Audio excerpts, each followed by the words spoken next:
Okay, we're going to look at our confidence levels compared to alpha. And we actually just did this calculation before, but now I want to show you kind of the algebraic way of doing it. Now our confidence level is the area between. So if I were to take 1 minus my alpha, and if you remember alpha, we've seen alpha in Z alpha notation. Alpha is basically the area not in my confidence level. So if I know my confidence level, I can take 1 minus alpha to get my confidence level, or I can do some algebra and rearrange it, and I know that alpha is equal to 1 minus my confidence level. This is the part we just did on the last problem. We knew our confidence level was 0.93. Well, we took 1 minus 0.93 to get that 0.07. This 0.07 is our alpha. Now, if you think back to what our Z alpha notation meant, that was the area, or the Z-score, with an area of alpha to the right under the standard normal curve.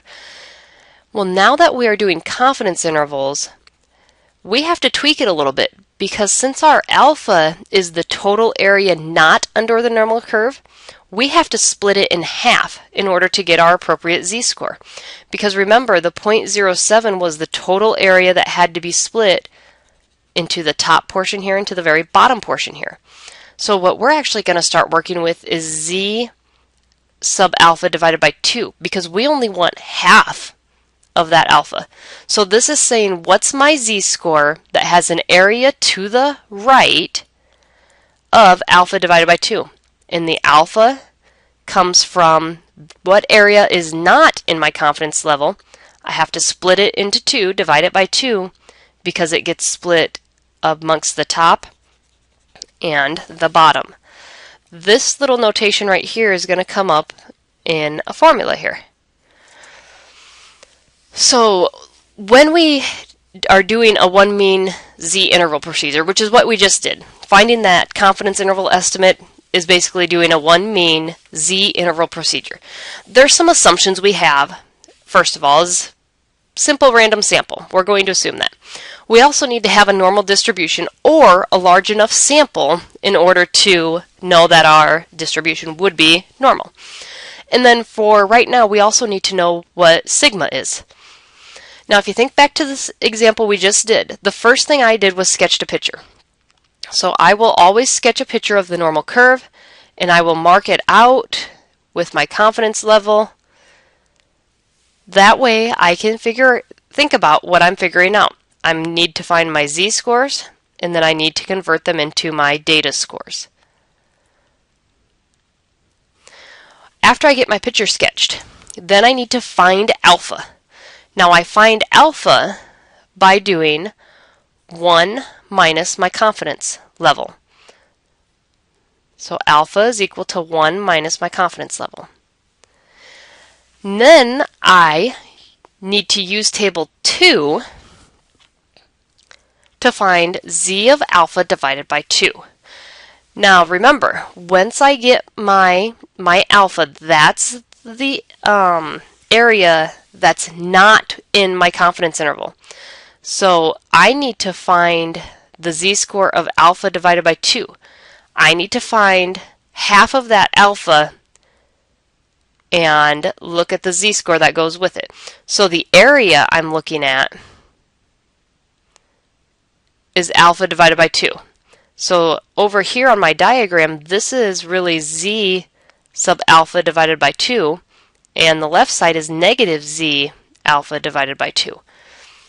So even though the symbols might be a little bit confusing, that's actually what we just did.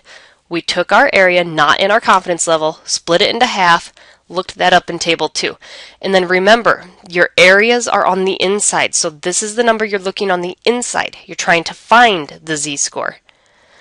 Once you get your Z-score, then you have to find your confidence interval. Now if you think about what we actually just did, when we had the Z was equal to x minus mu divided by sigma, I said first thing we had to do was convert this into sample notation basically.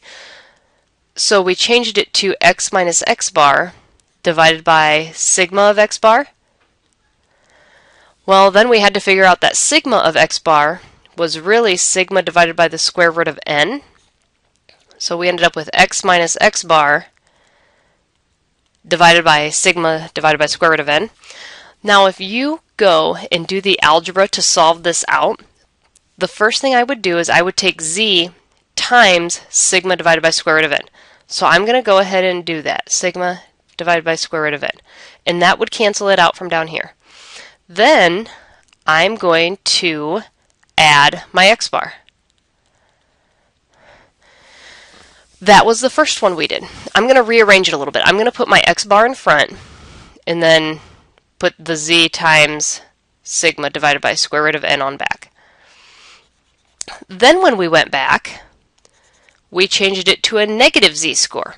Well, now if you think about what that does, all that does is change this z-score to a negative. So instead of x bar plus z divided by the square, or times sigma divided by the square root of n, it would be x bar minus z times sigma divided by the square root of n. That leads us to these two formulas. This will give you your confidence interval. It'll give you those two numbers that give us our confidence interval.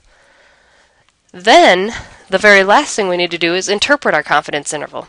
So we need to make that statement that we're X% sure that our mean of the whatever we're talking about lies between these two values. And those two values that you find are right here in number 3.